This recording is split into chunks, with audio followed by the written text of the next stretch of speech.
Hello and welcome into the Knicks-Verse emergency live stream breaking news concerning the New York Knicks. Yes, as you can see, Obi Toppin has been traded to the Indiana Pacers for 2 second-round draft picks. That's right. Basically spare change. Let's get to it right now. Here we go. Well, before we get to that, let's get to this here. Adrian Wojnarowski tweeted this out. Knicks are finalizing trade to send forward Obi Toppin to the Pacers for 2 future second-round picks, sources tell ESPN. Deal gives Toppin an opportunity to play a more significant role in Indiana and stacks up more draft assets for New York. Deal can't be completed until Thursday. Oh boy, I am. To be honest with you, I'm sad about this. I'm sad about it because Obi is one of my favorite Knicks. Loved watching him play. Yes, was it frustrating at times? Yes, that's what it is with young players sometimes. Even though he is 26, going to turn 26 soon. He's still relatively young, you know. He's only played 3 seasons, never had significance. So he only started 15 games in his career. When he was drafted by Leon Rose, it was his first draft pick ever. The number 8th pick, lottery pick. He was drafted basically to replace Julius Randle. It's one thing the Knicks brass had no idea that Julius would respond the way he did that season, the 2020-21 season, and become an All-NBA player, an All-Star. No one suspected that, and when he did that, everyone was incredibly pleased. But it also created a tremendous obstacle for Obi Toppin to get significant playing time. So it was always going to be a struggle with Julius in front of him in the lineup. And Julius had been incredibly durable. Played the most minutes, I believe, of any player in the past 4 seasons, I believe. Definitely the past 3 seasons. So it was going to be hard to find floor time for him without Randle on the floor. And we've all been saying, hey, it would be nice to see some more small ball. It would be nice to see Obi and Julius share the court together. But Thibs could never quite commit to that significantly, and it's very possible he had no idea how to coach that. I mean, be very frank about it. He may not know how to coach small. And I think it's a big mistake. I think we've missed out on a tremendous opportunity here. This skill level is the type of skill level that we are going to be seeking. The ironies of ironies. Now, I get it from an Obi standpoint. He saw the writing on the wall. He wasn't going to get the opportunity here that he desperately needed. So, in a way, it's kind of a nice thing to do for Obi, as far as Leon Rose, finding him a place where he could find an opportunity to play significant minutes. And let's look at, but just so you know, this is what I tweeted 2 days ago. 2 days ago. I'm telling you now, if Knicks send Obi Toppin elsewhere and only get 2 seconds in return, this would be a major fail. I'd rather we just keep him, offer the qualifying offer, match if reasonable, then have more leverage next year. NBA seasons are brutally long. Call it an insurance hedge. And by insurance hedge, I meant I think that Randle's 2 seasons in a row, Randle has broken down towards the end of the season. I don't think it's a surprise considering how Thibs uses and abuses him in terms of minutes. He broke down, and then he just wasn't there for the playoff run this season. Sprained his ankle again twice. Who's to say? Who's to say that Julius Randle is going to survive an entire season under Tom Thibodeau once again? And then what happens? We're on this tight timeline with Jalen Brunson. We have our young core rising up. What happens if Julius just can't quite be the workhorse that he was the previous 3 seasons and breaks down at the end of the season like he has the past 2 seasons? What happens then? Who replaces him in the lineup? We were already a small-ish team, and now, unless we replace his Obi Toppin's size with something significant, we're going to be one of the smaller teams in the East. And that is a problem for me. It's a problem for Thibs as well because he doesn't know how to coach small. So we are in a really interesting situation. I'm hoping that Leon Rose and the Knicks Brain Trust have already figured this out. They already know where they're going to go. They know how they're going to replace his minutes. Obi Toppin I'm talking about. I mean, look what Obi was able even to do in the playoffs. When Randall was struggling, Obi came in and he gave us very quality minutes. I am upset about this move for me as a fan and for Knicks, the current Knicks team. However, I'm happy for Obi because he deserves a shot. He only has he has a small window to prove to the NBA that he can make, he can be a significant player in this league and get the bag. So this is where we're at right now. Just going to take a break at the moment to shout out to the chat. Thank you guys for joining me for this spontaneous live stream. We got over 100 in the chat right now. That's awesome. I'm sure everyone's got feelings and things to say. I cannot show chat comments in below the screen on this app, but I will read them out loud, the ones that I catch and see as I go along. The other thing that I wanted to point out, oh man, I'm bummed. I don't know if you guys can tell. So this is when the actual trade was announced. I said a major fail for Leon. However, I'm happy for Obi. Hope he gets significant floor time in Indiana to prove he deserves the bag a year from now. I also hope this doesn't come back to haunt the Knicks. I'll repeat, I would have rather New York held on to him. Now, Ian Begley reports, told Indiana is excited about getting a young, athletic player in Obi Toppin who fits the timeline of Tyrese Halliburton, Ben Mathurin, and could be a complementary piece on the front line with Miles Turner. I'm sure Obi is thrilled about the opportunity in Indy. There you go. There you go. So we help make a rival better. Ian also tweeted this out as in follow-up. The Obi Toppin deal leaves the Knicks with roughly $149.7 million in team salary, so they can use the full taxpayer mid-level of $12.4 million and remain under the luxury tax line, assuming roughly $4 million in unlikely bonuses and player contracts are unearned. Okay, so there we have it. There we have it. Indy's excited. Obi's excited. The Knicks shed some salary. So it appears maybe they had to do that in advance of confirming what they're going to do with Dante DiVincenzo, who is meeting today. Dante DiVincenzo is meeting today and I believe the meetings are going to continue into tomorrow. There's 4 teams he's going to meet with today and tomorrow, and then afterwards he'll make his decision. But who knows how these things go? People say that kind of stuff all the time. Just going to check out what's going on in the chat. Shout out to Lex the Destroyer. Oh, man, thanks for coming and joining me here, holding it down. Lex says, I bet Pacer fans are happy. They should be happy. They should definitely be happy. I was watching NBA TV, Neil McDonough and Sam Mitchell, and I forgot the other dude. And I was also watching ESPN's Free Agency Report with Richard Jefferson and Perk and, Woj, all those guys, Malika and Zach Lowe. And everybody was saying, Obi's quality. Obi's a quality player. We have sold low on Obi. I don't care. Oh, that's what people are going for nowadays, blah, blah, blah, blah, blah. Be smarter. Don't get caught, by the tidal wave. Be prepared. We should have traded Obi last season if this was the case. Or traded Randall. I said it a year ago about now. Not today, but about now. I said one of the things that cannot happen next season is bringing back both Randall, bringing back 2 of these 3.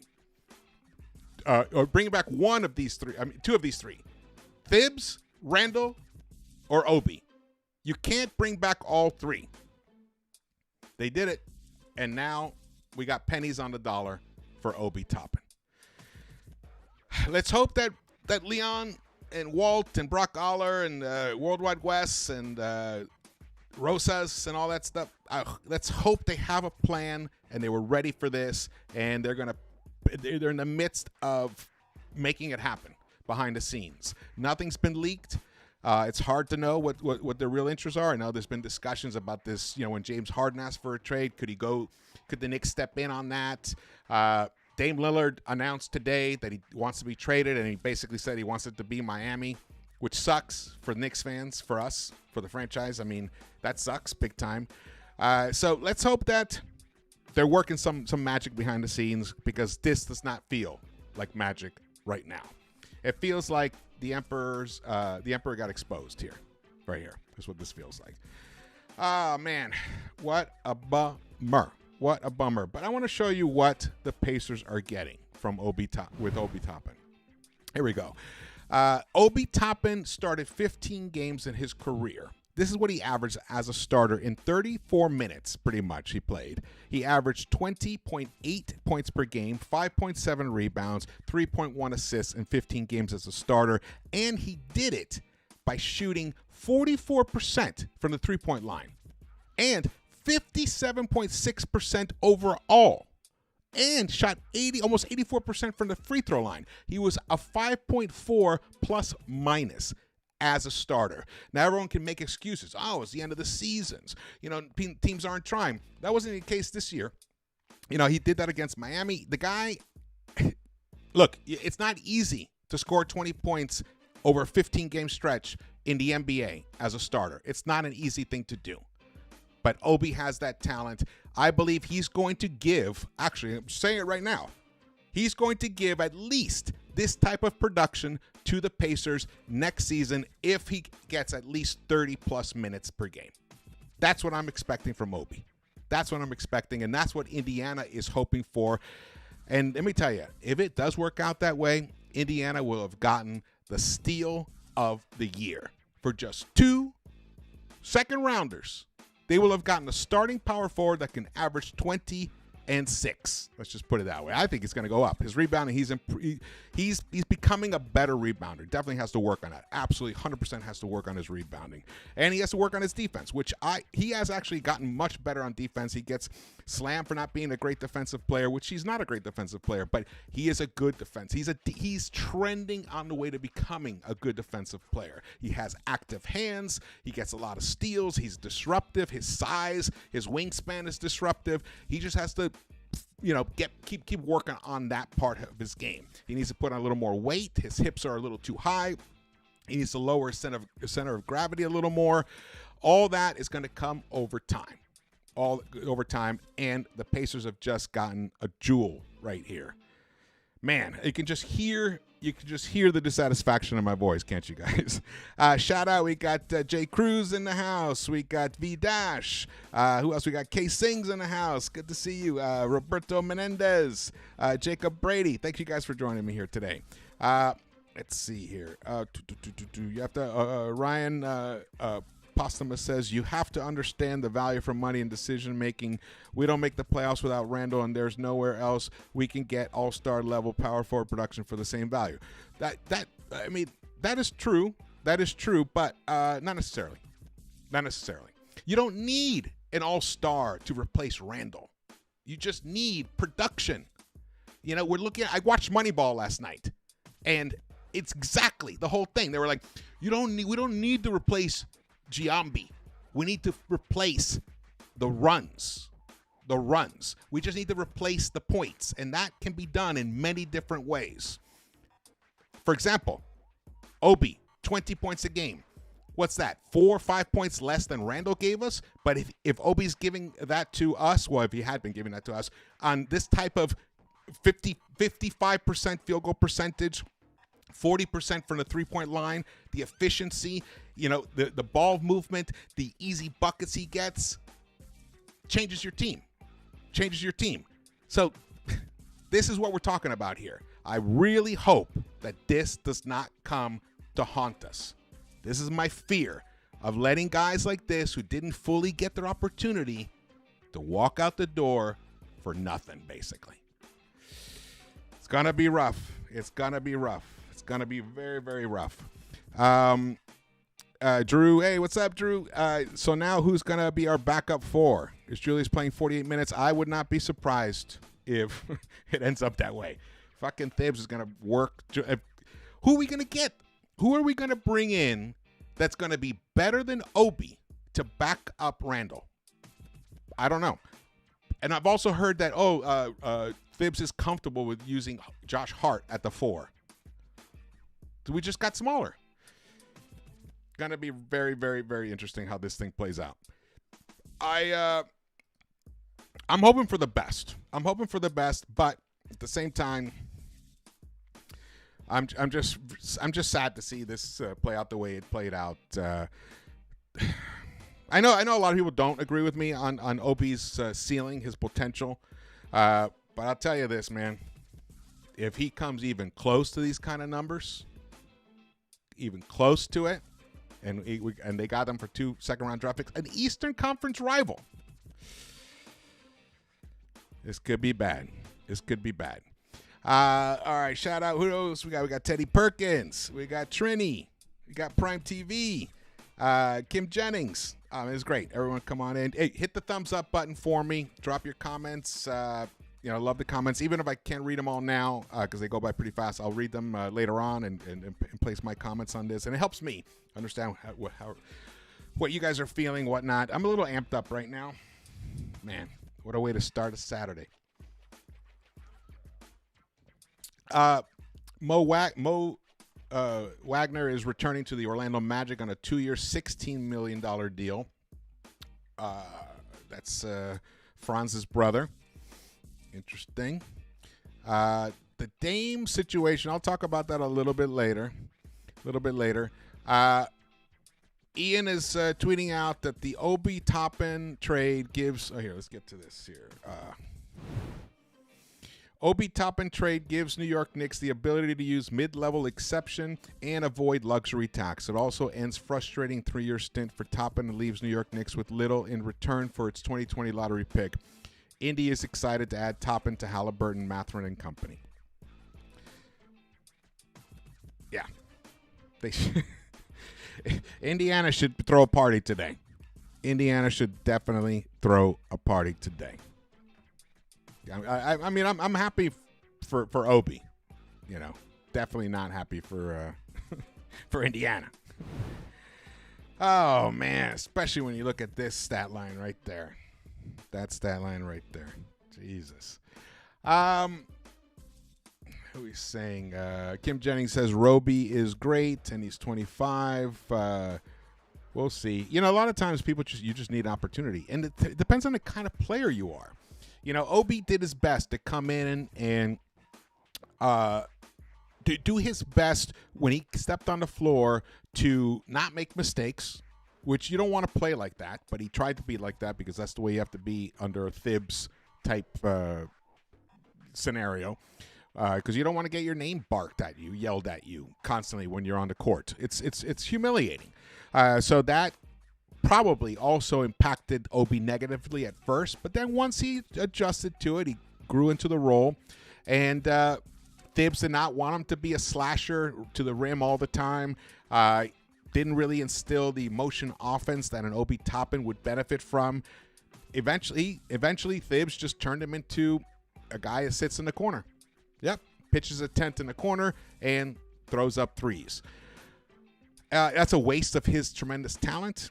And I just really think this is a fail upon Tom Thibodeau. I don't think he really understood how to coach a young, athletic flyer like Obi Toppin is. Let's see. Rick Carlisle, right? Rick Carlisle is the coach at Indiana. I think he's going to be able to unlock. Rick Carlisle and Tyrese Halliburton are going to unlock Obi. And, man, that team is going to be a surprise team next season. The East just got a lot more difficult for the Knicks.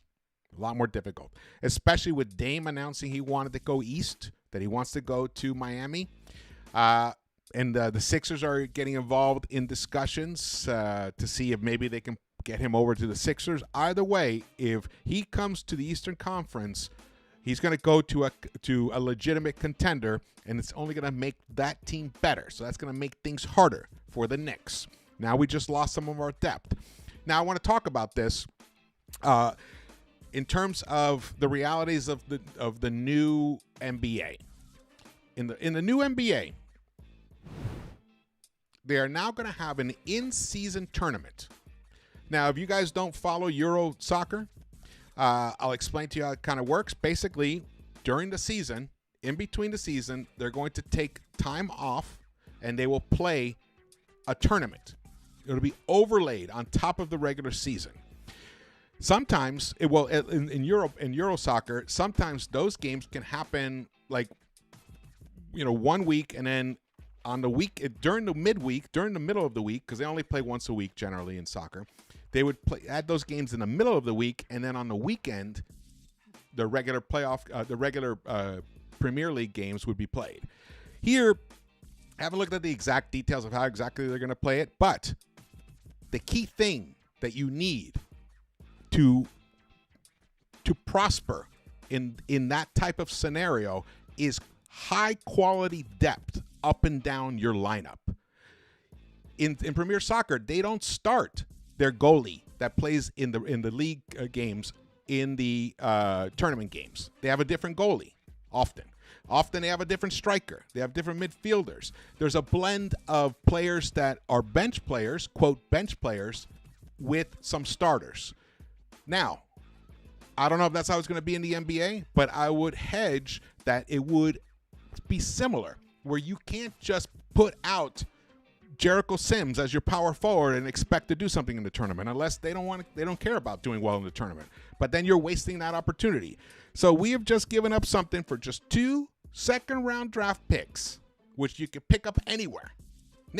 Dolan could buy a couple of second-round draft picks if he wants to. We gave up Obi Toppin for that. Yeah.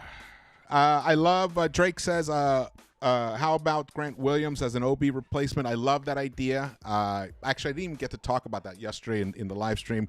I do think now that Trey Lyles has returned to the Kings, I think Grant Williams would be an awesome addition to this lineup. He would be awesome. He's, quote, better defender than Obi is. And a more consistent three-point shooter off the bench than Obi is. Obi, when he starts, Obi's a much better three-point shooter than when he comes off the bench, which should really tell you something about with the type of player Obi is. He needs to rev his engine up.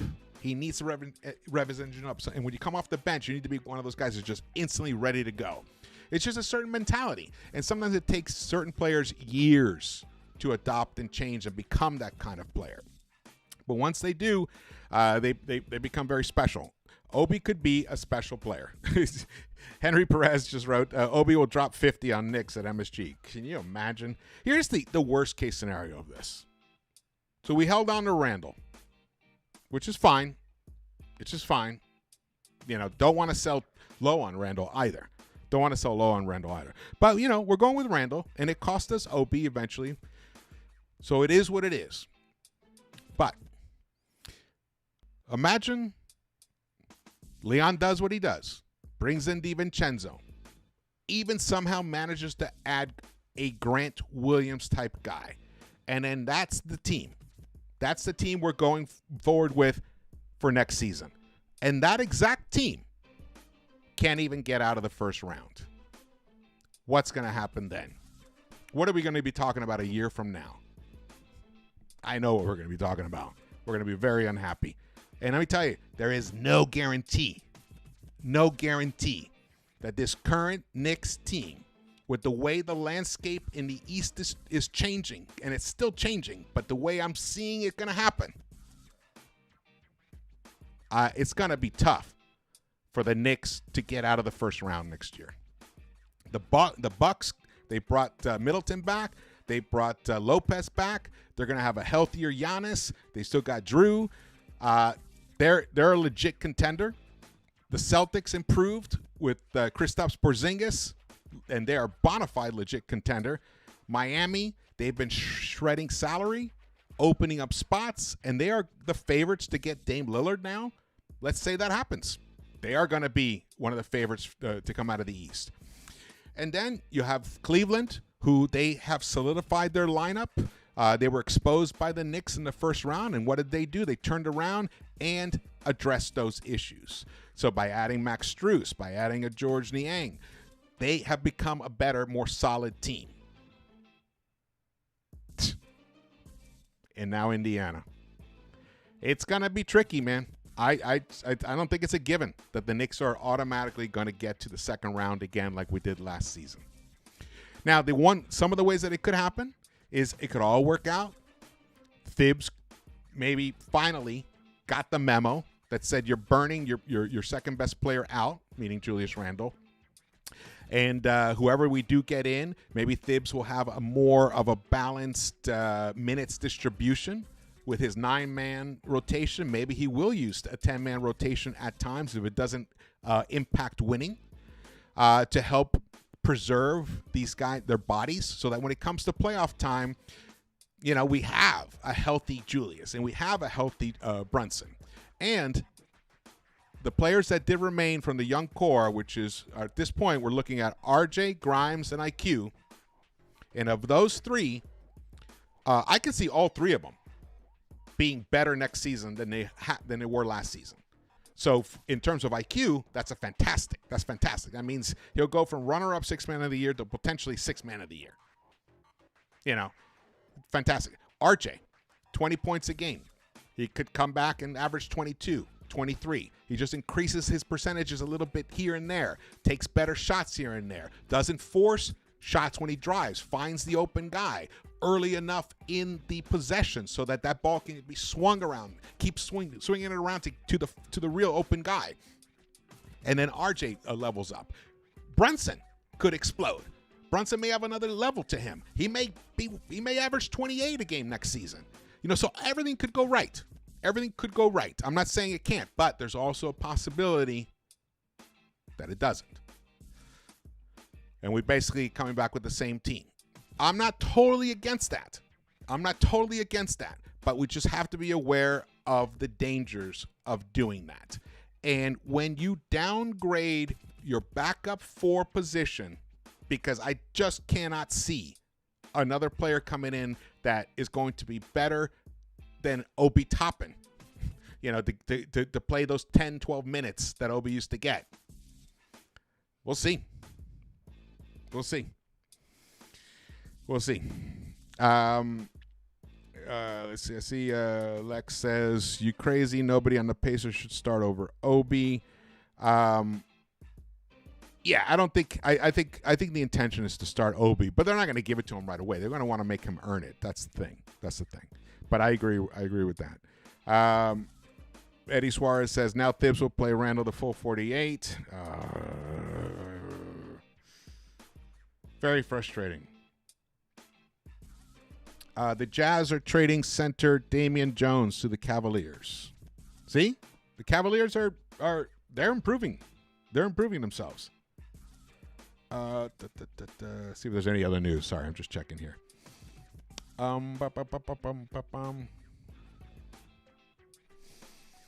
All right, let's check out the chat. Yes, Simeon Toko, what's up? Thanks for joining. He says Bruce Brown signed with the Pacers. Yep, he did. Ryan says I'm only worried about Cleveland, Miami, Boston, and the Bucks. That's it. Well, that's who you're facing in the second round. If we finish, not really. If we finish 5th, I know we're facing that in the first round.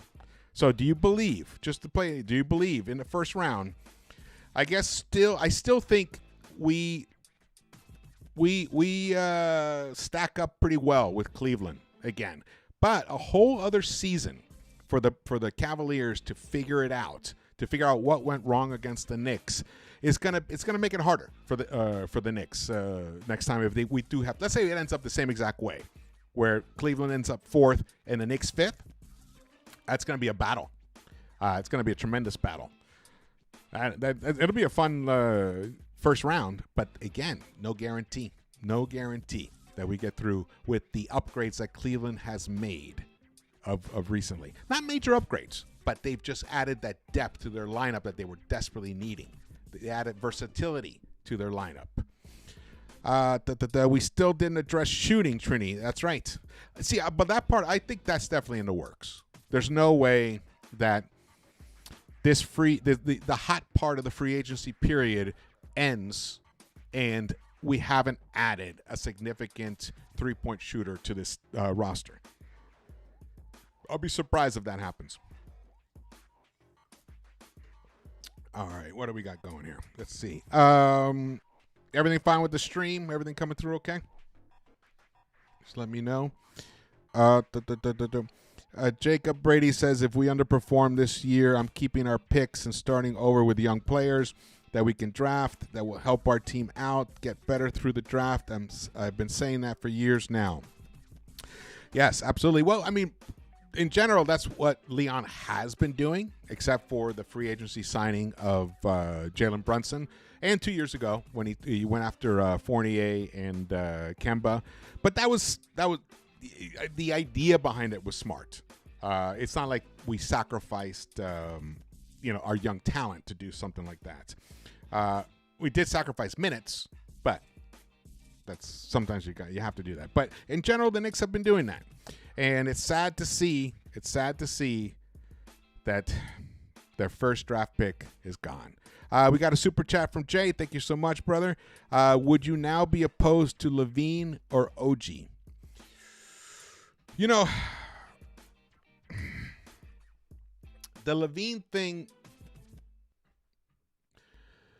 at this point, I'm open. I'm open to Levine to the Knicks if we're talking about reasonable prices and reasonable assets being exchanged. I am open to it because there's no doubt that guy is a bucket. Yes, you take a bit of a hit defensively, but he's at the moment he's about on par with RJ defensively. Though I predict that RJ will improve defensively drastically next season and continue to do so as he moves forward. I think Levine defensively, what you see is what you're going to get. RJ is going to improve, however. But it may not require an RJ in the trade for Levine, so we'll see. But I'm open to them exploring adding Levine to this roster. But we've already heard that the Bulls are not going to give him away. They want significant assets for him. So now it starts becoming an issue.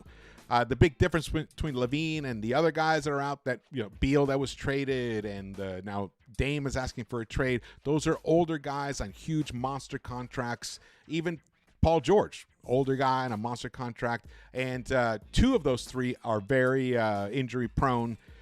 So with Levine, he's much younger than those guys, which is more on the timeline of our young core in line, and he lines up age-wise with Brunson.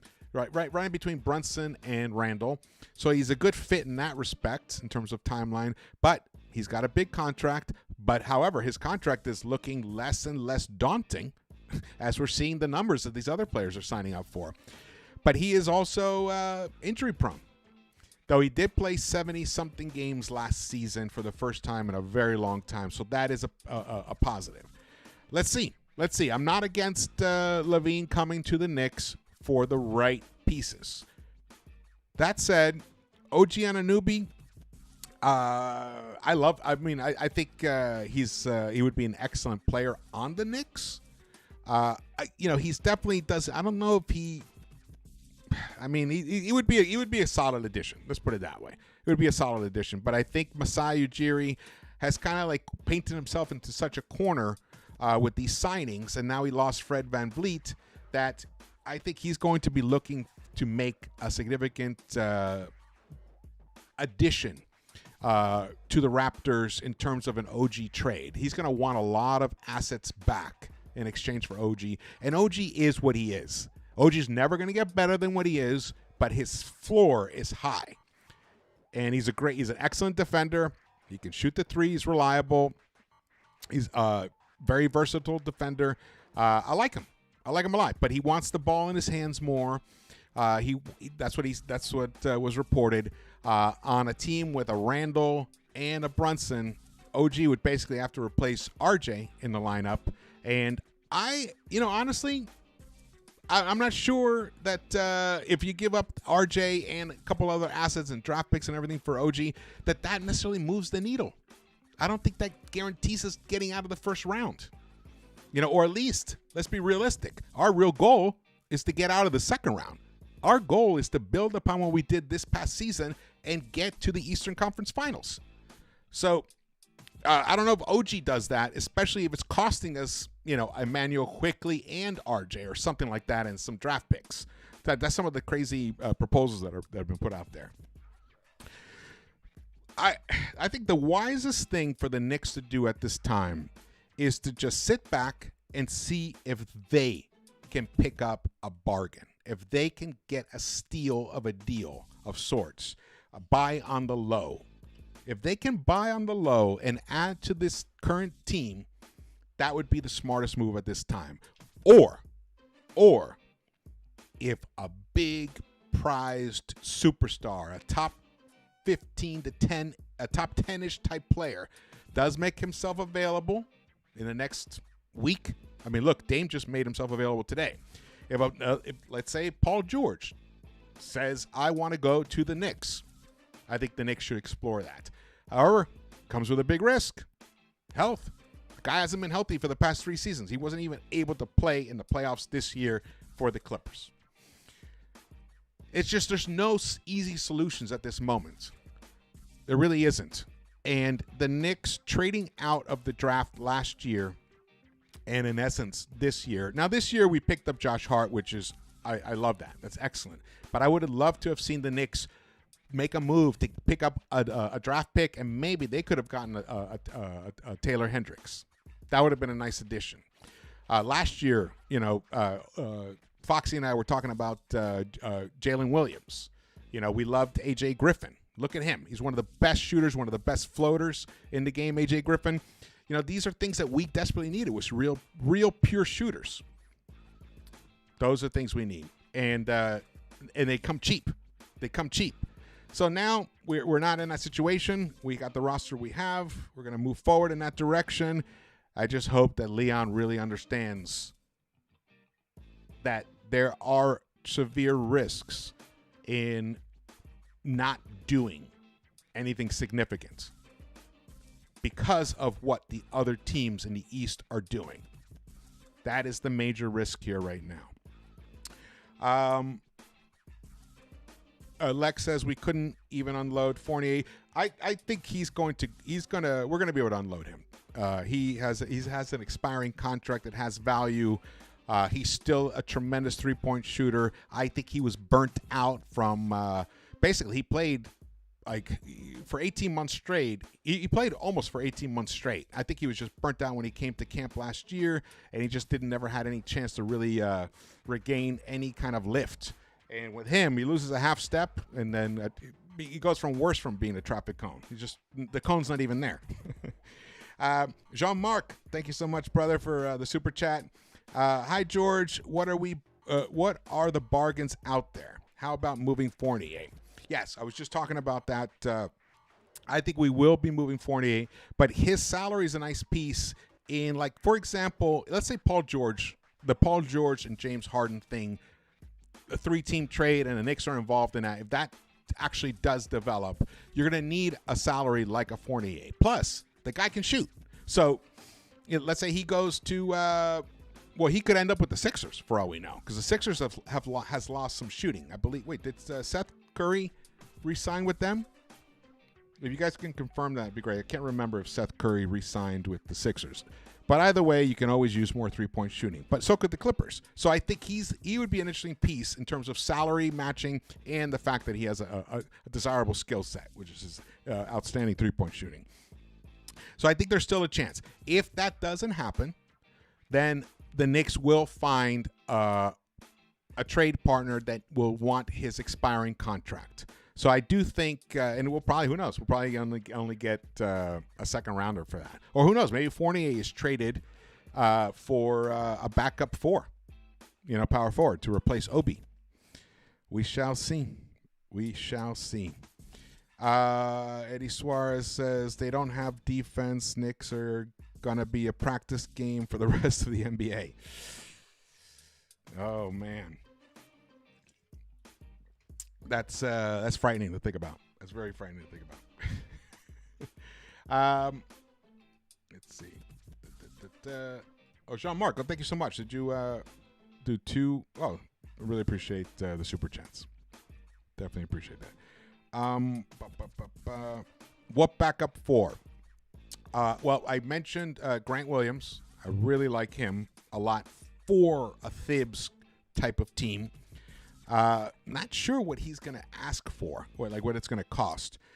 Curry's in Dallas. Oh, thank you. I heard that he resigned. He signed somewhere. I just wasn't sure it was the Sixers. So Sixers, they could use a Fournier. So don't be that's an opportunity for Fournier right there. Daniel Deplorable says Quickly and Grimes will both be gone in a matter of days. Well, that's only if it's a big deal. And if both,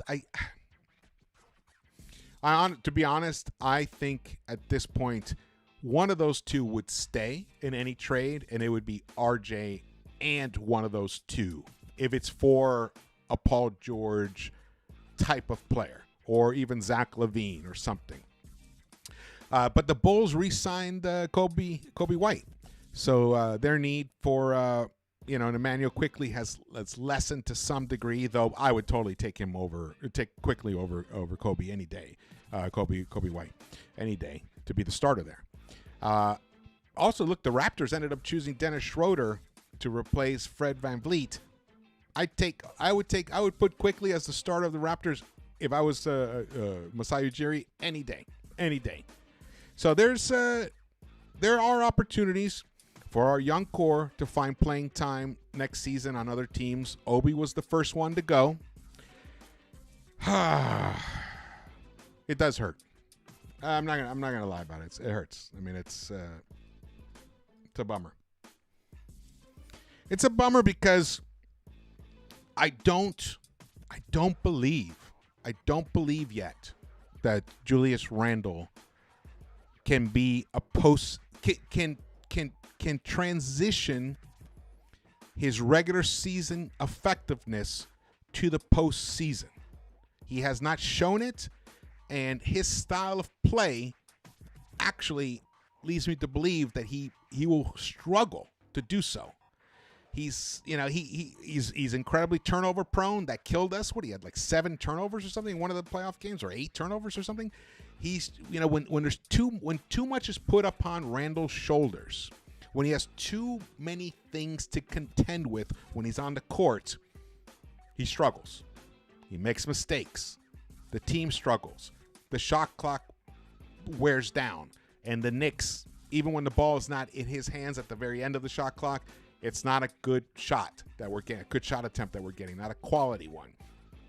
Now, that being said, when he's right, when he's playing well, and he's just spraying that ball out immediately, and he's not forcing the issue, and he's not bouncing, dribbling forever, he is incredibly impactful. So it's like, who is the real Julius? What's going to happen? I was so hopeful that he was going to be able to be effective in the playoffs, and he wasn't. Now, it could have been the ankle, but we already had another year of playoffs to compare this against, and that year he didn't have that issue. And then when you look at Jalen Brunson, he had a bad ankle. Look how he performed. He was tremendous. He played better in the postseason than he did in the regular season, where Randall played worse, and they both had ankle injuries. So bear that in mind. Joe C says, what a waste of the number 8 draft pick. Totally, especially since we should have had Halliburton. Yep. We should have had Halliburton. I forgot, there was another guy.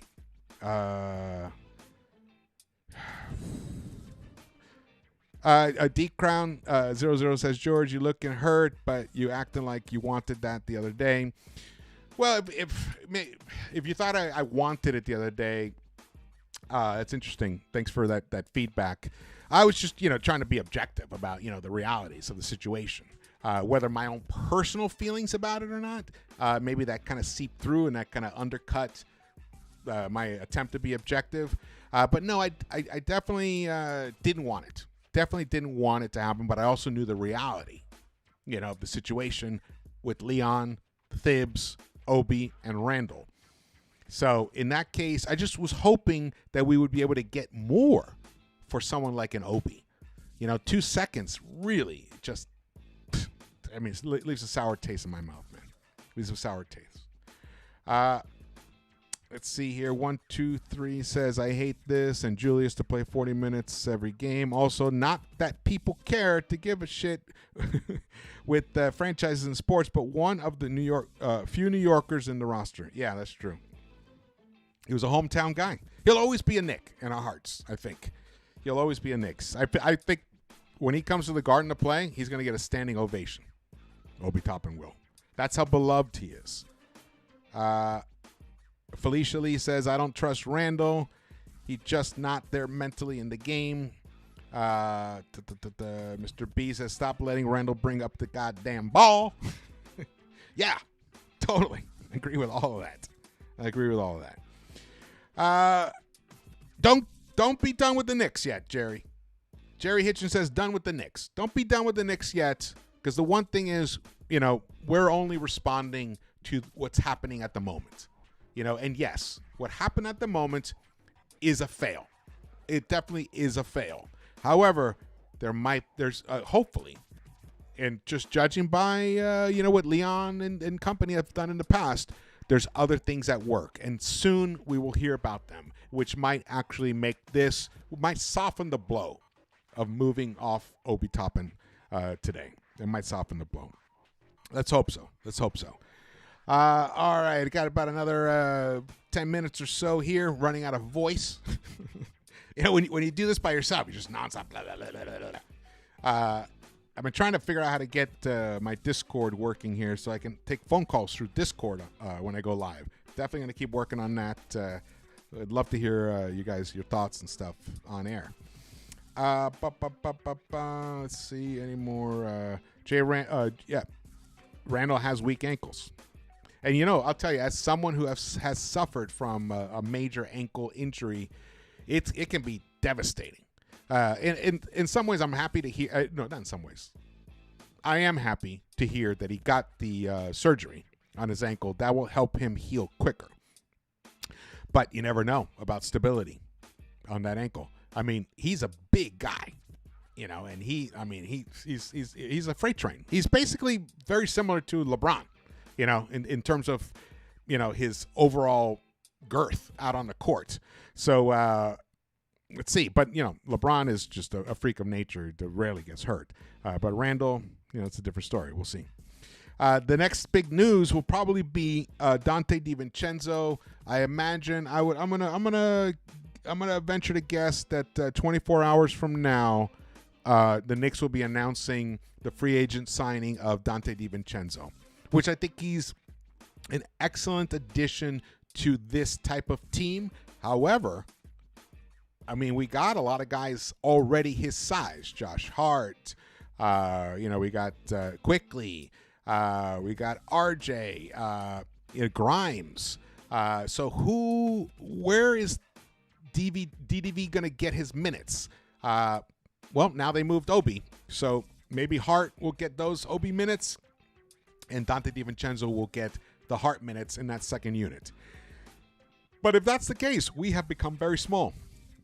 And look, if you've been a Knicks fan watching this entire Thibodeau reign, you know that Thibs doesn't know how to coach small. He really doesn't. It has worked at times, but I think it's just worked just because, whatever. A stop clock is right at least twice a day. You know what I mean? It just kind of happens. I don't think he really knows how to scheme for it and use it to his advantage. He's always reactionary. So I'm not holding my hope, but you never know. He's got all summer to figure out how to make that work. And I think I've heard that some new coaches are going to be added to the staff. Hopefully, there'll be coaches that are more offensive-minded, more of the modern offense, the motion offense type situation. Let's see. I hope that Thibs understands that maybe he underutilized Isaiah Hartenstein as a playmaker last season, especially as a playmaker to bust a zone, because you can put him down on the free throw line, on the corner of the either side of the free throw line, and you can throw the ball into him and have him be the playmaker, making the decisions a la Djokovic. And Isaiah Hartenstein has displayed that he can be an excellent passer. He might be one of the better passers from the center position out there right now in the game. So maybe Thibs can figure out how to unlock that. And also something else that I said a couple days ago when, on Live with Lee. If we're returning with the same team, and we've added Dante DiVincenzo and let's say a Grant Williams, don't be surprised. Don't be surprised if about midway through the season that Emmanuel quickly becomes the starting 2 guard next to Brunson on this Knicks team. Don't be surprised. Because if Grimes does not level up and evolve into the player that he can be, and he's trending in the direction to be, but he needs to become more smartly selfish and aggressive and provide the scoring, the outside scoring punch that this offense desperately needs, where he starts drawing defenders out to him, then I could see because Emmanuel quickly draws defenders out to him. And that is pivotal in a Thibodeau offense when you have ball-dominant guys like Brunson and Randall. Plus, if you also have a center like a Mitch who clogs up the paint. You really can't have Mitch out on the perimeter because he basically he's useless out there because he's not going to shoot out there. Once in a while, we've seen him, get a dribble handoff to him, and then instead of passing it, he does the fake and dribbles all the way to the hoop and dunks it. And I believe he usually does it on Plumlee. Well, if he does more of that, then fine. But to do it once, twice in an entire season, that's not instilling me with any confidence that that's going to be something real that the Knicks can go to. So, Grimes has to really step up. He has to have a breakout season next season. And if for the first 25 games or so, we're not seeing that, maybe 30 games, and quickly does continue evolving the way he has been, I can easily see Emmanuel quickly becoming the starting 2 guard, and that would actually be phenomenal. In fact, I'm going to look up these stats here because I believe that when Brunson and Quickly are on the court together, the team's plus minus is just outstanding. Hold on here. You guys chat in the chat here while I pull the stats up. What else we got?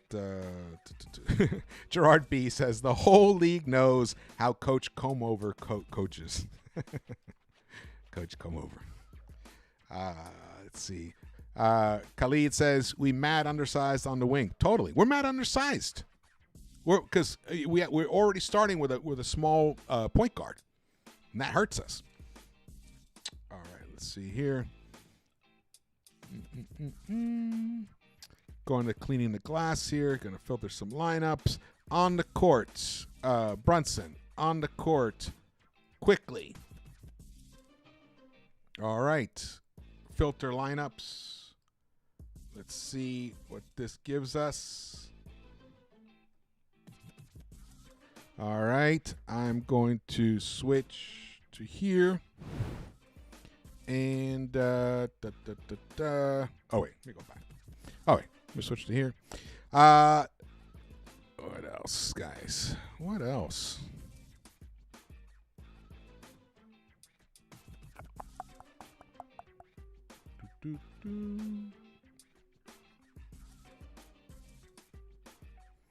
Trying to pull this up. Patient for a second.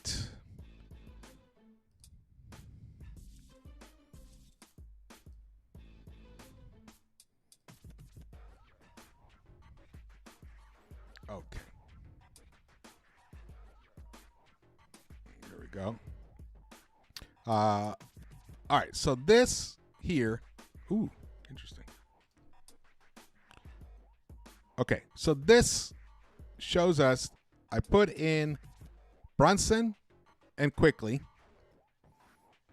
can see it here. And they played 1,906 possessions together. When they're on the court, the Knicks are a plus 12.1 in differential when those two are on the court. Those two on the court. When it's Brunson and Grimes,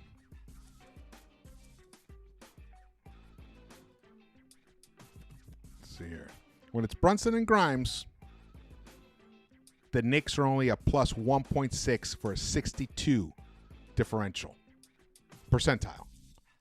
So the Knicks are a tremendously lethal team when Quickly and Brunson share the court together. So if no big trade happens, the big upgrade for the Knicks could be this simple tweak to the rotation. The negative to that is who is going to run the offense in the second unit. Now, that's not as big an issue as you think, because what you do is you kind of do what Thibs had been doing with RJ. RJ was the first one to go to the bench of the starters so that he can re-enter the game with the second unit. So you can do that with Quickly. So Quickly would be the first one to come off, and either Grimes comes on or Hart comes on. That's the first guy off the bench. Quickly rests. He gets a breather, and then he comes back in to be the lead point guard of the second unit. And maybe you use some Deuce. Maybe Deuce gets some minutes there. But there is a way to make it work. There is a way to make it work. Of course, you'd prefer to have another quality point guard on your bench to give you some minutes in case of injury or whatever as well. So we're going to have to see who else they put on the roster who can actually come in for situations during for the second unit. Okay. Oh, that was cool. I'm glad I was able to put that up. Let's see here. Come back to here. Oh, look at those sweet numbers, guys. All right, let's check out the chat. Again, shout out to the chat. Thank you guys for joining me here. We got almost 300 in the chat right now. Hit that thumbs up button for me and drop your comments. Love the comments. Even later on, if you're watching this later on, drop those comments. I read them all. They help me understand how you guys are feeling, what you're thinking about. And, well, sometimes I say things that aren't correct, and I love to be corrected. I appreciate that often. Just want to make sure to do something here. I don't see. I'm done seeing Randall and RJ together. Yeah. T Money says, can Jericho Sims or Hartenstein play backup 4? They can. We saw Thibs use Sims as a backup 4 at times, but he's got a long way to go. You need some scoring from that position. I mean, you need the ability you need a guy who can put the ball on the floor and at least be a threat to drive to the hoop. If he's given space, which is what Obi does give you that. And we've seen Jericho do it a little bit, but I'm not going to hold my breath for that. I mean, I don't think you can. I mean, we'll see. We got to watch jab step. Hey, pass the ball, step back 3. That's Bo Ishmael. It's like, oh, you guys are so. I love how witty you guys are in the chat, man. Very funny and smart. We picked up Deuce's option. Yeah, so Deuce could be that guy. If we're in a situation where we're playing a smaller team, right? A smaller second unit, and maybe none of the other guys are really they're not flowing. You can turn to a Deuce to lead that second unit for that situation. Thing is, we know Thibs doesn't coach that way. He doesn't make the adjustments quickly on the fly, like other coaches do, like you see Eric Spoelstra do, or Steve Kerr, or even Malone do. Look how much time he gave to Christian Brown, and look, he got rewarded.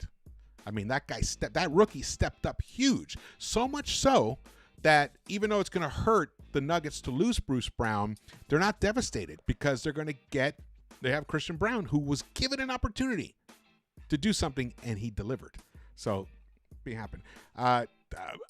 Kelly Money. T Money. I'm not even going to say that name, T Money.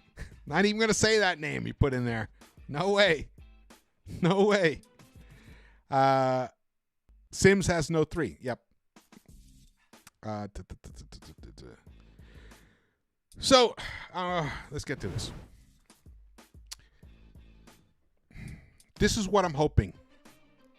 Is happening. I'm hoping that right now Leon and company are working on a huge trade. Because next year, there's a possibility with, if we're coming back with Randall, right? Randall could deliver the same performance he delivered last regular season. He delivers it this regular season. And that maybe the ankle did really severely impact him. And he could be an impactful player, just as impactful in the playoffs as he is in the regular season. Let's hope that. There's a possibility. Brunson, he's going to have a better season this year than last year. He's going to build on it.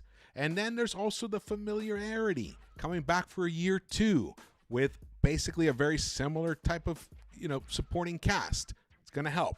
But if they do pull the trigger on a Zach LaVine trade, and let's say it does cost us RJ and,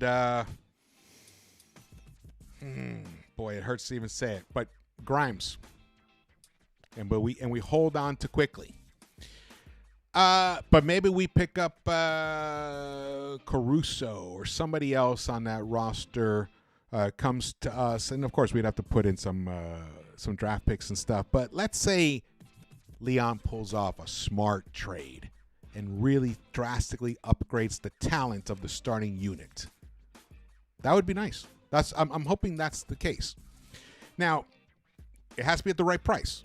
If the right price doesn't appear, then I'm hoping that Leon has like an alternate plan, not a plan B, but a plan A, 1A and a 1B. So I hope plan 1B is bring in incredibly solid rotation players like a Grant Williams, like a Dante DiVincenzo, but with the understanding from Thibs that he has to limit the minutes that he gives to Brunson and Randall.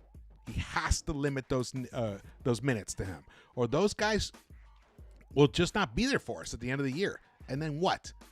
We're just gonna we may not even get out of the first round next year. So let's hope that Thibs is on board with this, and he comes in with some new offensive scheme, with a more of a motion offensive scheme.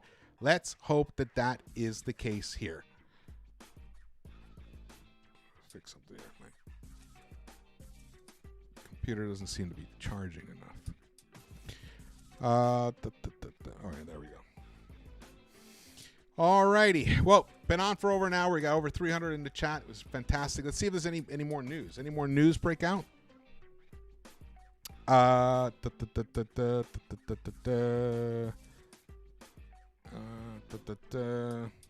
Checking Twitter, even though we're all limited now. On rate limit exceeded. Really? I haven't been on Twitter in a while.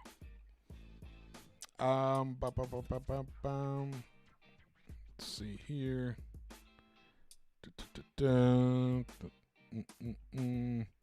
Yeah, right now Tyrese Halliburton is doing backflips. He's so happy to get Obi. Dwight Powell has agreed to a 3-year, $12 million deal with the Dallas Mavericks. Okay. Jazz are trading center Damian Jones to the Cavaliers. I think I mentioned that before as well.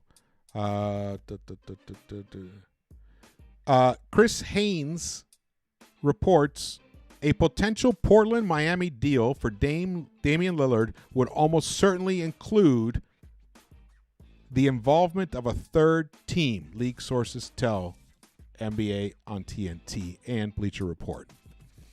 Hey, for all we know, maybe it's the Knicks getting in there, which would suck. I don't want Dame to go to Miami, man. I don't want that. You may have seen this earlier, but Woj tweeted this out. The Hornets are bringing back LaMelo Ball. All-star guard LaMelo Ball has agreed in principle on a 5-year designated rookie max extension that could be worth as much as $260 million. Wow, excuse me.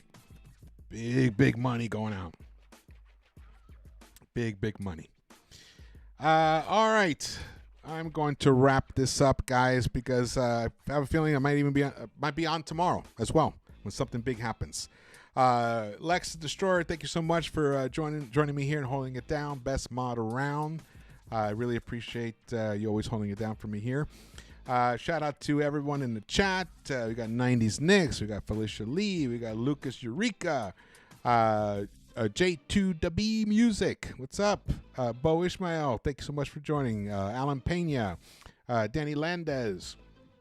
Good to see everybody. Good to see. I haven't seen some of you guys in a long time. I think it's probably because it's the weekend. You guys have lives to live during the week. Can't be on YouTube all the time. And we got Commander Cool.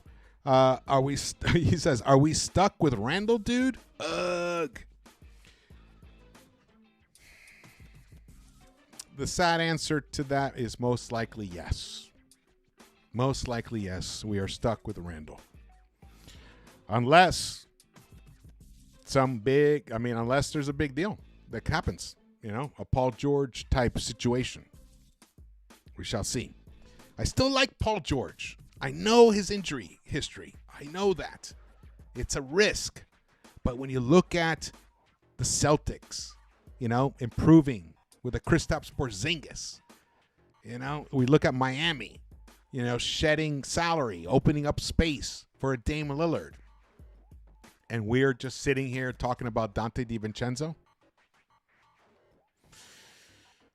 Let's hope there's more to the story. Let's hope that we are just in the first act of this offseason for the Knicks and Leon. And let's hope Leon has written us a tremendous third act that's going to wow us and excite us and fill us with tremendous hope. Let's hope for that. All right. Thank you guys so much for watching this. Again, my name is George. Please follow me on Twitter and Instagram. And hit the thumbs up button. Share this video with whoever's a Knicks fan. I definitely appreciate that. And if you think of anything later on, just drop your comments. We got another super chat from Della Music 50. Thank you so much, brother. Time to blow up the front office. Paul George? Question mark. Let's see.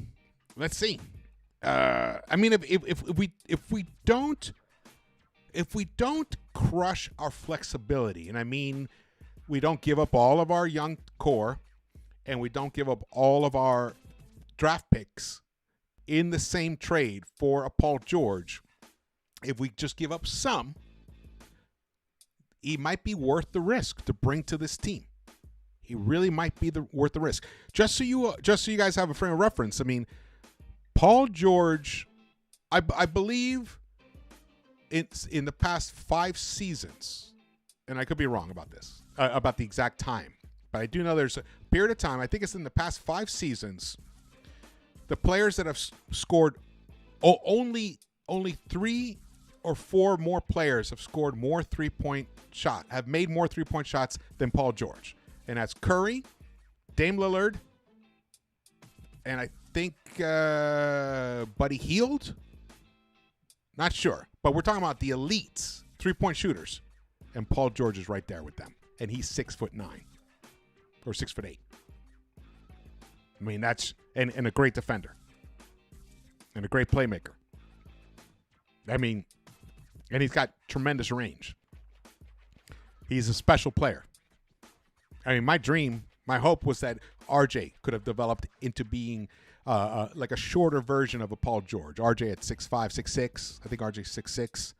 That would have been tremendous. All right.